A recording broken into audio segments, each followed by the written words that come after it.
Hey everybody, it's Emily and this is Emmylou Arts, and today I am in my repurposed junk vintage journal book thing and I am going to lay down some memories. It's a big catch-up session, so we need to reevaluate the way things are working because it's not working. So we also need to talk about that, but stick around.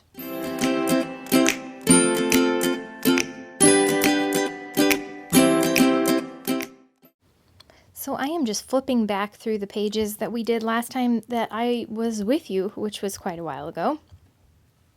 Like the end, mid-August, the end of August.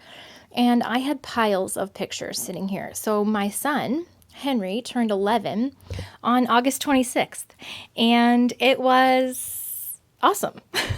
It was a birthday and we celebrated it because last year we couldn't really, we celebrated him obviously, but not with the fanfare that I would have liked.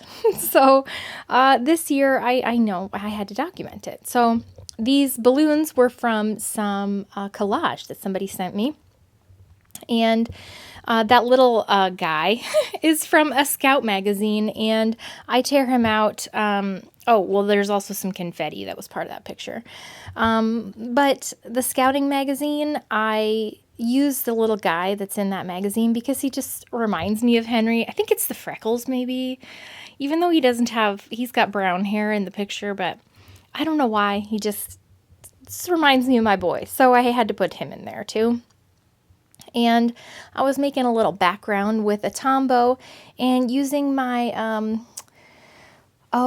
so many people asked me about this sticker book. I got it at Hobby Lobby, and it is the Paper Studio Agenda 52, it's the Paper Studio brand or whatever, and it's just a bunch of days of the week and numbers, and I have used the poop out of it in this journal. It would be awesome for like a bullet journal, or just like a stalogy if you just make everyday like lists and stuff. It would be cool for that. I don't know.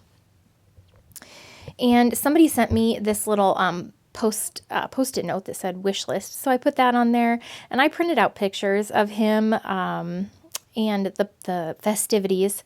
On my Pick Stitch app, I loaded them in so that I would get little pictures like this. And I know I've said this 1,000 times, I'm sorry, but I do have a video on that if you want to see how to make little pictures.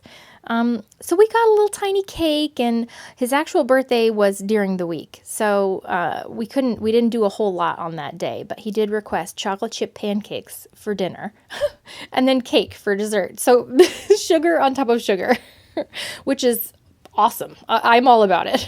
So we took a little picture with his presents. What he really wanted was a new, like a gaming computer, because he's been using one of Michael's old computers and he likes to play computer games and stuff. So he really didn't think that we were going to get him that, but we did because we just couldn't help ourselves. And just to see him so happy was like, there's just never been a more grateful kid. Like he's so fun to spoil because he just is so grateful and happy and giddy, and I don't know. But, say what you will about me.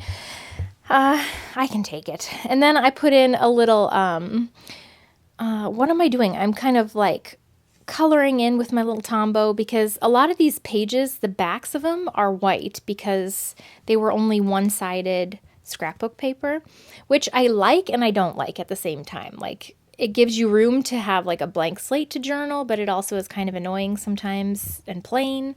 So I don't know. But I was using these stickers. I got these from the Dollar Tree, I think, and I spelled out this is 11, and it's on the back of one of those. It's the PPAPPAPPIYO stickers from Amazon. There's dog ones, cat ones. Is that all I have so far? Pig. It's been so long since I've used those stickers. I've like lost my brain, lost my knowledge, but they're all linked below. And I love them. And somebody sent me the little cards that go along with them. And I just love this one because he does make us so happy. And then on the Saturday after his birthday, we let him have 2 of his best friends over for a sleepover. This was the first time he had had a sleepover with friends over. You know, the whole COVID thing kind of stole some of the typical childhood milestones. So they had so much fun, and it was absolutely hysterical. So yeah, his friends are good kids, and they're hilarious. And just listening to 11-year-old boy conversations was super funny. Yeah, super, super funny. At one point, I was listening in. I mean, I wasn't snooping, but I was. And they were talking about this girl in his class that used to told Henry that he liked him last year. And then this year, apparently, he's just been she's been mercilessly stalking his friend Oliver at recess. And I heard Henry go, "Yeah, man, she had me cornered. She had me cornered at recess. I thought she was going to smooch me. But thank God she went after Oliver." I thought she was going to smooch me. Oh, God, it was amazing. And, super fun. They played on the trampoline. They watched movies. They went in the basement and played Nerf guns. They played video games. They ate so much pizza and so many Cheetos and a cookie cake. It was a really good time. And I'm using some of these journaling cards just to journal about it. And, oh, that little bear with the headphones, I forgot to tell you, people always ask me about that sticker book too. It's a recollection sticker book. It's like Animal Life or something. It's from Michaels, and it's just super cute. And that kind of gold and green washi tape with the blue numbers on it was also from Michaels. It was from like the dollar bin or something, but I love that like number line washi. I just think it's kind of cool. So I just wrote about that and stuck on some stars and some hang in there. They all had this grand idea that they were gonna stay up so late, but they couldn't hang. They couldn't last. So I thought that was funny. And so it made my heart so happy. And yeah, it was really fun, and I was just so happy to see him so happy. And somebody sent me this this card, and they had cut out this Bigfoot like comic and glued it on the front of this card, and I loved it so much. It's like a mom Bigfoot and her son. It says Bigfoot's mother, and it says the mom Bigfoot saying, "It doesn't matter what other people may think, I believe in you." That is so me. I am such an obnoxiously supportive mother. Like, I mean, they could take a giant shit in the toilet and I'd be like, "Look at how beautiful it is. I'm so proud of you." It's so annoying. I'm always telling them how much I believe in them and how great they are. It's probably going to create problems later on, but at the same time, I also check them. So I'm like, but don't you get any ideas that you're something special, all right? But you are. I love you. Just to like keep them humble, you know? If that makes any sense, if you are a parent, I'm sure that you understand. Unless you do not have my parenting style, which I think most people probably don't. But regardless, they're pretty cool, so I can't be messing it up too badly. I don't know, we'll see in time. This butterfly washi, scrapbook paper was amazing. I thought it was so pretty. It's got that like vintage look. And at the end of August, Addie's Girl Scout troop had their bridging ceremony. So they bridged from brownies to junior Girl Scouts, and it was so stinking cute. They got to give up the poop brown vest, as Addie called it, and exchange it for a very pretty, like emeraldy greenish blue type one. And our leaders are the absolute best, and they made this little, they found a bridge in the park, so they actually crossed a real bridge, and it had a little, like balloon arbor thing, arch that they went under, and just made it really special for them, which was really cool because they have worked very hard in the year of a pandemic to still meet over Zoom and do Girl Scout projects over Zoom. And I mean, that's all to do with our leaders too, that are just never gave up and were amazing. But the girls worked hard too, so it was exciting and fun, and we celebrated them. I put a little collage of the iron because, of course, right before the bridging, I had like 25 badges to iron on because I can't just do it, you know, as they come. They just have to sit and pile up so that I have like a good ironing marathon ahead of me.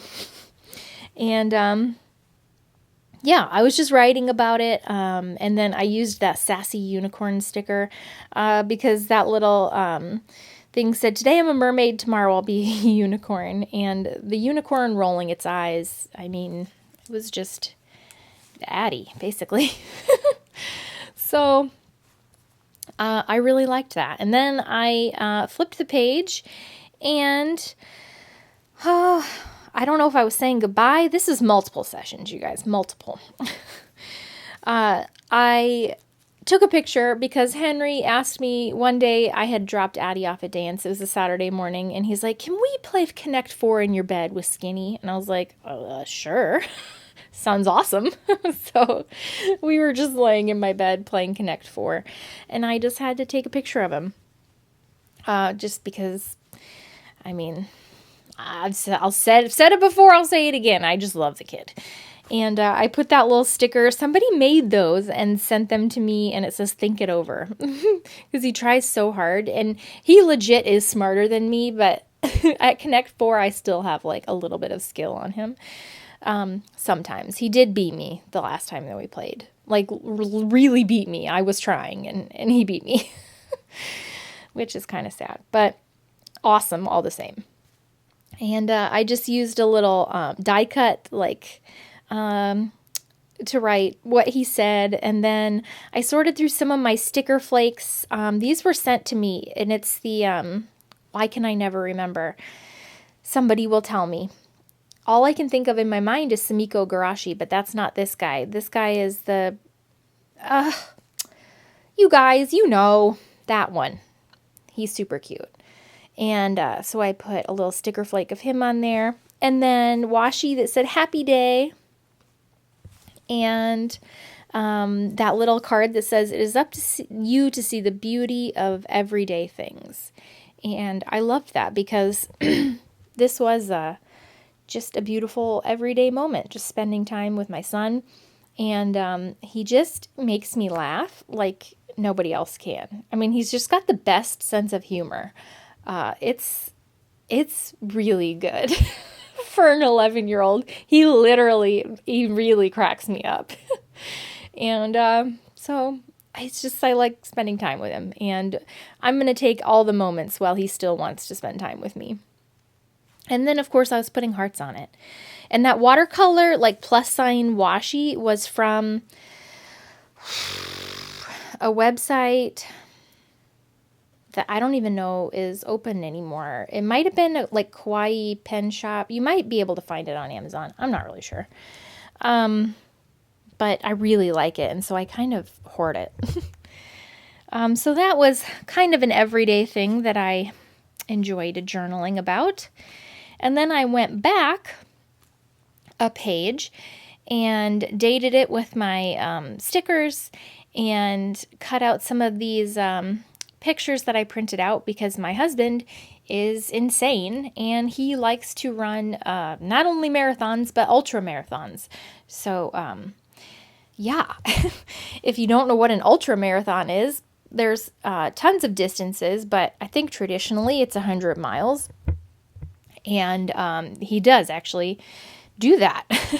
And it's something to behold. And it makes me about have an ulcer with worry every time he does it. But he's passionate about it and he loves it. And there actually happens to be one in very close to where we live called the Boonville Backroads Ultra Marathon. And that was the weekend of Labor Day. And his dad came into town, and me and his dad are his support crew. So, because he's done this 5 times now. He's finished 3 of the 5 times, and then 2 of the 5 times it was really, really hot, and so he stopped at, I think the first time he stopped at mile 42, and then the next year he stopped at the 100K distance, which is 62 miles, which is nothing to scoff at. But his goal is always to finish, not in any particular time, but he did amazing, and it's so fun. I look forward to it, even though I worry about him. I know he knows his limits, so I just used some of this collage. This was from an Iowa magazine that they send out, and it was just so like exactly that day was. It's all out in the country. So Boonville is like a country kind of town, or it's like a lot of gravel roads and stuff, and like farmland and stuff. And that's what this race is. It's all out on back country gravel roads and like B roads, which are like minimum not maintained roads. So if it rains, they're basically just mud bogs. You can't drive on them, but you have to run through them.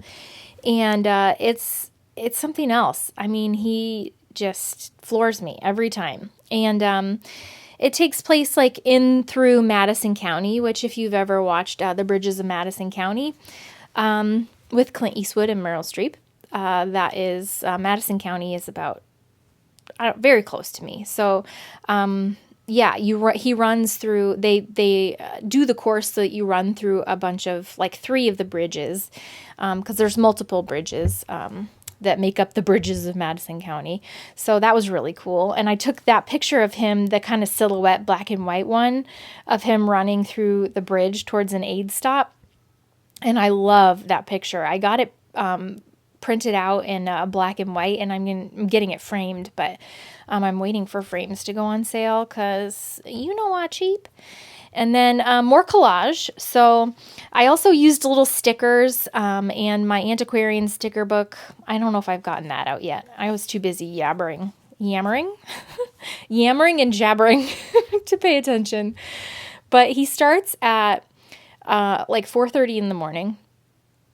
Well, it starts at 5 a.m., but we get there at like 4:20. And he finished at 12:50 a.m. So he did a 19-hour and 50-minute 100-mile marathon, and it was incredible. Somehow he makes it look not easy, but achievable, which blows my mind. And my mother-in-law, it makes her too nervous to come out and watch because she just worries about him. So she stays home with Henry and Addie because they come for different parts of it, like 1 or 2 aid stops to see him.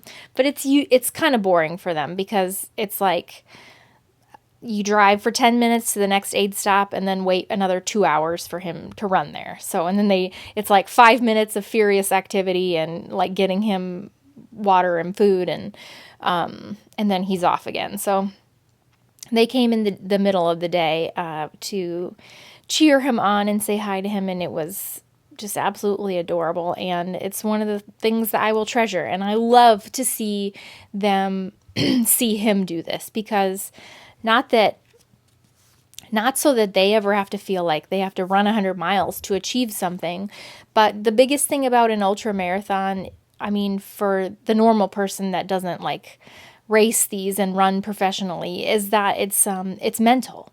It's like almost 98% mental. I mean, the longest training run that he does is like 35 miles, and that's only one time. Just like in a regular marathon, the longest training run you do is like 20 miles or 22, and the actual marathon is 26. You know, your body, at some point, like your body isn't going to get any more in shape from it. It's just punishing. So your body, does what it does, and the thing that gets you through those last 60 miles or 75 or whatever is just mental fortitude, mental strength. And I like that they see that, if you put your mind to something, pretty much, you can do a lot of amazing, incredible things with, believing in yourself and some, mental fortitude, which is pretty cool. He's the one to teach them not that lesson, not me. And I also put a bunch of the Antiquarian stickers in there because they're kind of like cool and antique-y and country looking. And that creepy owl and some chickens, because it's, you know, a bunch of country stuff. And he actually runs, you know, through those like country roads in the middle of the night. And he's like, I said, do you get scared? Do you think something's going to come out of the corn at you? Because it's like surrounded by cornfields and stuff. And he's like, no, but what is really freaky is you're running along and it's pitch black out there because there's no street lights and it's the middle of the country. And you don't realize that you're by a pasture like full of animals until all of a sudden you hear like right next to you, and some cow like scares the living shit out of you because it moves and you had no idea it was there. Oh, that made me laugh to picture that. So anyway, moving on. Whew. I had to check my planner to see what the date was of Henry's 5th grade field trip. They went to Keene Conservation Area, which is about 20 minutes away from us, and it's really, really amazing. I had no idea it even existed, but I also cut out some collage. It's like prairie grass, and it was, I used this little like teepee. I don't think it is a teepee. It's something else, but it looks kind of like a teepee, and it's kind of it's a place that they have maintained for like the native people of the area to like native tribal ancestors and stuff to have well, I mean, it's public like DNR maintained or whatever, but they come and they have like their ceremonies there and stuff, and you can camp there and everything. But the kids did so much cool stuff and learned so much. It was awesome. And I volunteered to be a chaperone or whatever on the field trip. And I am so glad that I went. It was sometimes I just am so in the mood to like immerse myself in nature, even though I am not like built for nature. I love the idea of nature and like the peacefulness it brings me. And the woman that led this field trip was a trip in herself. She said that she sleeps outside from April through November, like outside, not in a tent, just outside. And she was just a wealth of information and like perfectly like crunchy and nature-ish and cool, that she just let the kids let that out in them, and they did not feel weird for sharing their awe of nature with her and with each other in that setting, which I thought was so cool. And at one point in the field trip, there's like this prairie that's, you know, filled with prairie grass, and she had us all lay down. Like, I mean, it's a huge field, and like lay down so that you aren't next to somebody else, and you just look up at the sky. And she's like, we're going to be silent for 3 minutes, and we're going to listen, and I want you to tell me what you hear. And it was like a beautiful day, and the wind was blowing through the prairie grass, and there was birds overhead, and you know, like bees buzzing and stuff like that. And then she got up, you know, we all got up, and because you can't see anything because you're just buried in this prairie grass. And she's like, did you hear that? And the birds and everyone was listing what they heard. And she's like, That's the sound of Mother Nature. That is the Earth's song. And it was so awesome. I loved every second of it, and it was very cool. So that was a picture that I took in my prairie gazing. And I wrote, be still and listen, the earth is singing. And then I also put a quote from a Jack Kerouac book. It says, well, I don't think I have time to read you the whole thing, but It said, I felt like lying down by the side of the trail and remembering it all.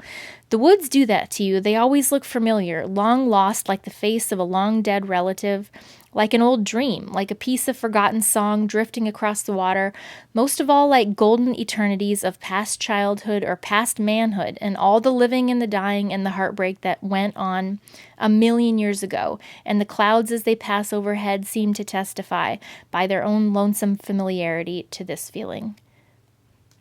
That's pretty awesome. And it did feel like we had all been there before. So on that note, I will say I will see you guys again soon, and we will talk about this journaling journey. And I hope you guys are all doing well. And thanks for sticking with me. Bye.